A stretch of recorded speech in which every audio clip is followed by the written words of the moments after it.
Lo esencial de un líder. 7 principios para una iglesia que perdura. Por Craig Groeschel. Capítulo 2. ¿De dónde viene eso? El viento sopla por donde quiere, y lo oyes silbar, aunque ignoras de dónde viene y a dónde va. Lo mismo pasa con todo el que nace del Espíritu. Jesús. Juan 3:8. Durante años, eso me ha intrigado. Mi aprecio por eso comenzó en aquel servicio del domingo por la noche, cuando tuve mi primer contacto. Después de esa noche en la presencia de Dios en la iglesia, quería más. Involucrarme en esa iglesia me hizo añicos de la mejor manera y redirigió la trayectoria de mi vida. Sabía que tenía que ser pastor. No era un cambio de carrera. Era un llamado. Me sentí llamado, obligado y elegido por Dios para entregarle mi vida sirviendo en su iglesia. Poco después, en 1991, me convertí en pastor asociado de la primera iglesia metodista unida en el centro de Oklahoma City. Esta iglesia histórica y más tradicional había envejecido junto con la comunidad. Pero tras un cambio de liderazgo, el nuevo pastor, Nick Harris, que ahora está en el cielo, empezó a realizar lentamente algunos cambios. Al principio, mucha gente se resistió a sus ideas. Algunos miembros se marcharon rápidamente. Algunos nuevos se unieron. El pastor Nick inició un estudio bíblico para los líderes empresariales del centro de la ciudad. Al principio, solo venían un puñado de personas a comer un sándwich gratis y recibir una buena lección bíblica. Sin embargo, con el tiempo, un par de líderes empresariales influyentes se entusiasmaron con Jesús e invitaron a sus empleados a este estudio bíblico. En poco tiempo, varias personas llegaron a la fe en Cristo y los rumores se extendieron por el centro de la ciudad. Algo estaba sucediendo durante el almuerzo en la vieja iglesia metodista al final de la calle. Los nuevos creyentes se bautizaron. Invitaron a amigos y familiares al estudio bíblico. El estudio explotó y la gente se dirigió a las reuniones de adoración del fin de semana. De repente, las reuniones dominicales, que habían sido predecibles y tranquilas, mostraron signos de vida espiritual. La asistencia creció. El impacto del ministerio se expandió. El número de miembros de la iglesia se disparó y muchas vidas fueron cambiadas. No ocurrió de la noche a la mañana. Pero sucedió. La iglesia que no lo tenía, lo consiguió. La iglesia que no lo tiene, puede conseguirlo. Nadie podía negarlo. Durante mis 5 años allí, la iglesia duplicó su tamaño. Los líderes empresariales venían continuamente a la fe en Cristo. El nuevo ministerio para adultos solteros creció rápidamente hasta convertirse en el más grande del estado. Bautizamos a cientos de personas. Dios fue glorificado. Incluso después de que mi pastor se retirara y otro pastor tomara el relevo, el impulso espiritual no decayó. La iglesia siguió disfrutando de eso durante casi una década. Entonces, un día, empezó a desvanecerse. Nadie lo notó al principio. Según mi experiencia, la gente rara vez lo hace. Pero como un neumático con una fuga lenta y casi imperceptible, empezó a disminuir. Menos personas vinieron a Cristo. Las reuniones de oración apasionadas se volvieron menos apasionadas y luego menos prioritarias. El poderoso ministerio de adultos solteros ahora pendía de un hilo. Algunas de las personas que estaban más entusiasmadas en años pasados se fueron a otras iglesias. En lugar de no faltar nunca a la iglesia, muchas personas faltaban a menudo y finalmente dejaron de venir del todo. Lamentablemente, esta iglesia ya no lo tiene.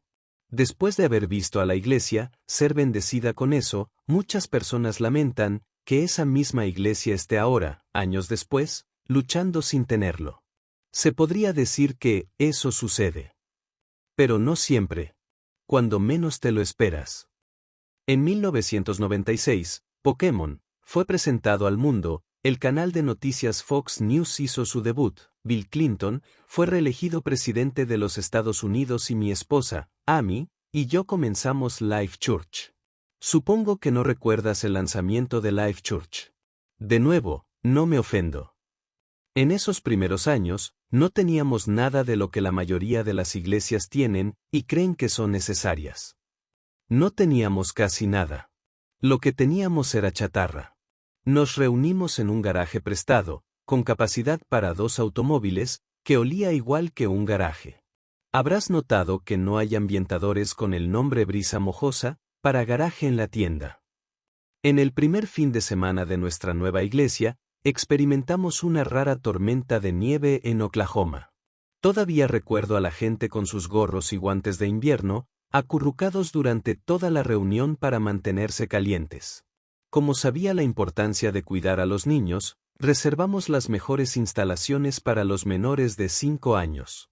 La iglesia infantil se reunía en un gran armario para almacenamiento. Así es. Solo lo mejor para nuestros niños. Teníamos un micrófono temperamental y 2 altavoces de karaoke prestados. Pedimos prestadas 75 sillas verdes con respaldo de fieltro del infierno. Todas las sillas con respaldo de fieltro son del infierno y deben ser devueltas allí lo antes posible. El garaje estaba tan oscuro que compramos un foco en la ferretería por $19,99 para iluminarlo. Esta innovación funcionó muy bien hasta que un día, la luz explotó en medio de la reunión. La gente pensó que los terroristas estaban atacando y se puso a cubierto. Como nota positiva, varias personas aceptaron a Cristo ese día por temor a que fuera el último. Hoy en día, Life Church es conocida por aprovechar la tecnología para alcanzar y ministrar a la gente siempre que sea posible. En los primeros tiempos, nos emocionábamos si algo que conectábamos no explotaba, incluido nuestro retroproyector usado de principios de los años 70. Para los que no sepan lo que es un retroproyector, se lo explicaré. Un retroproyector era la forma más moderna y vanguardista. En 1976, por desgracia, estábamos en 1996, de mostrar las letras de las canciones en una pantalla. O, en nuestro caso, en la puerta del garaje. Para utilizar el retroproyector, al que se suele llamar simplemente el proyector, había que escribir o teclear las palabras en una hoja de plástico transparente, colocar la hoja en la base del proyector y listo. La magia del culto. En las iglesias de hoy en día, a menudo hay personas que sirven en el ministerio de niños, como líderes de grupos pequeños, en el equipo del ministerio de estudiantes o como ujieres. En 1996, una de las funciones más importantes de los voluntarios de la iglesia era la de mover el proyector y las transparencias. Esta persona tenía que tener una sincronización impecable.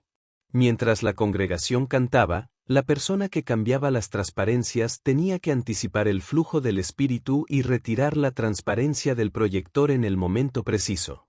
Sin perder un segundo, esta persona sustituía rápidamente esa transparencia por la siguiente, mostrando la letra del siguiente canto.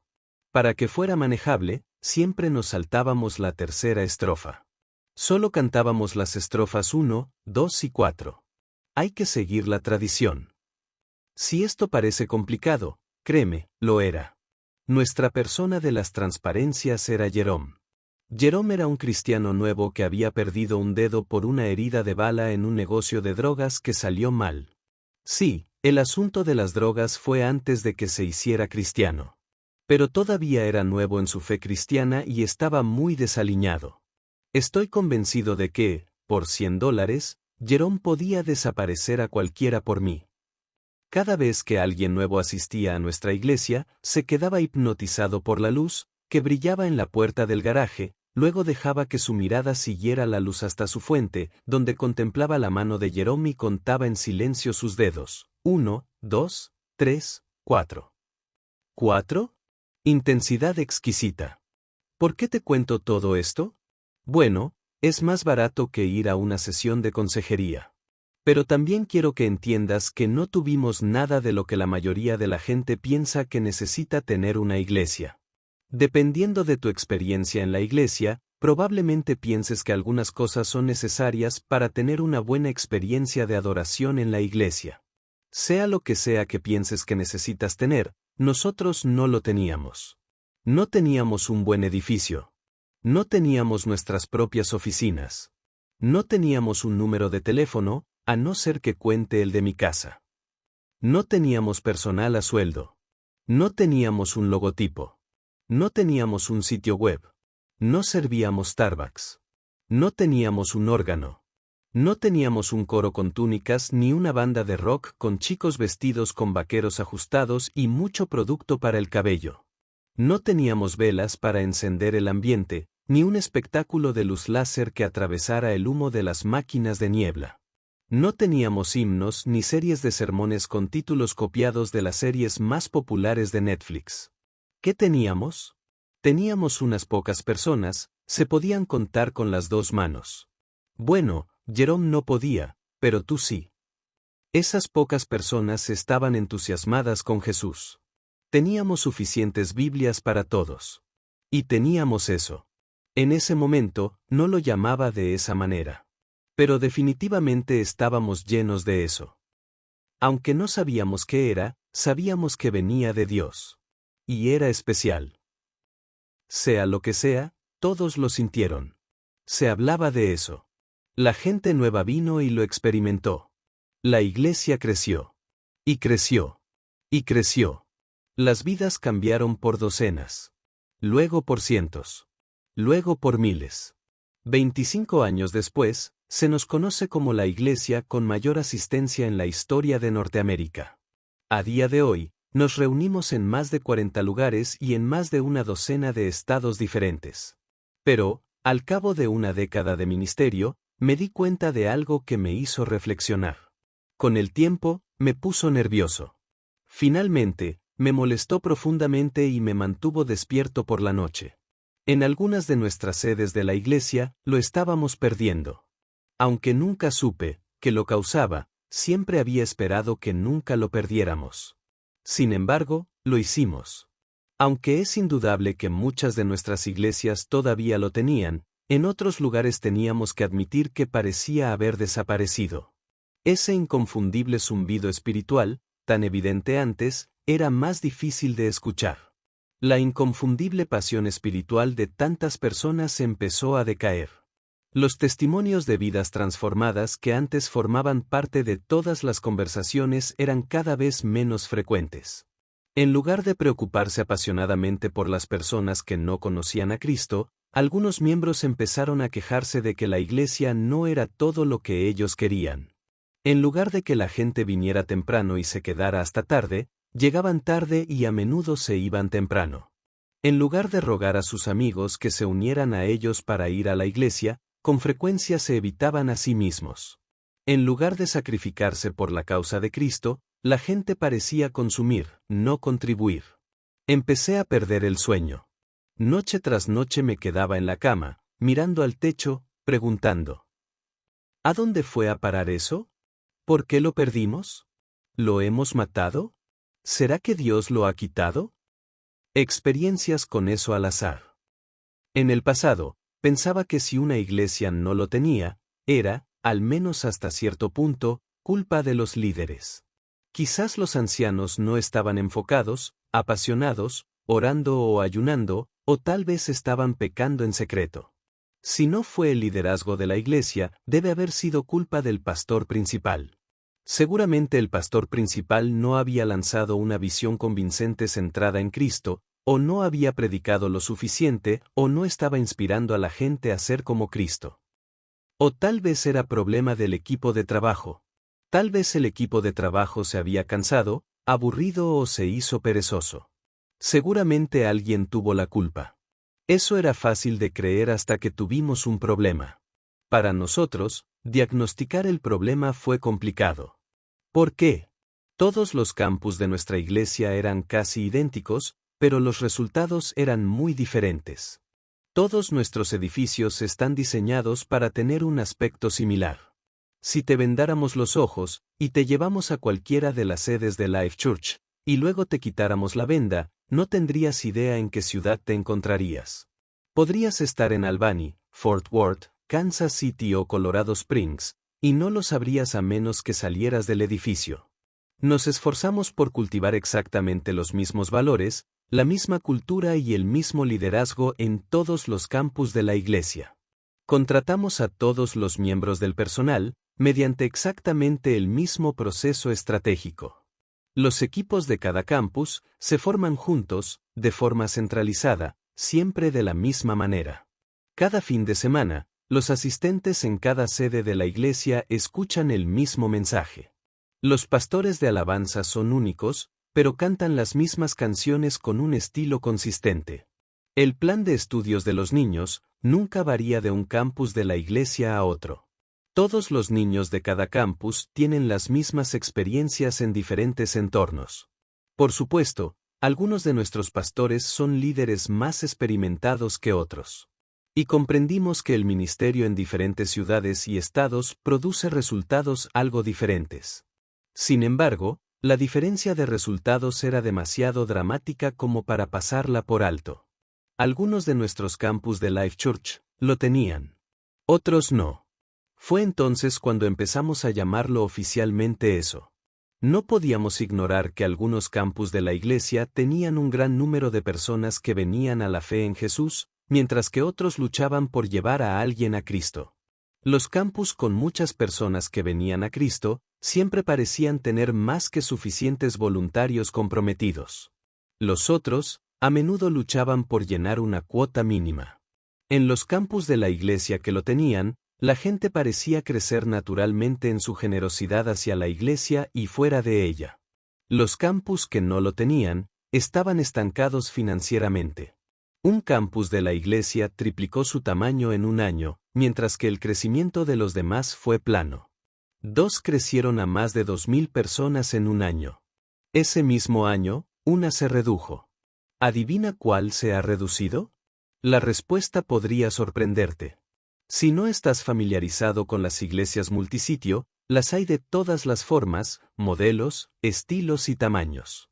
En nuestra iglesia, tenemos un lugar de transmisión.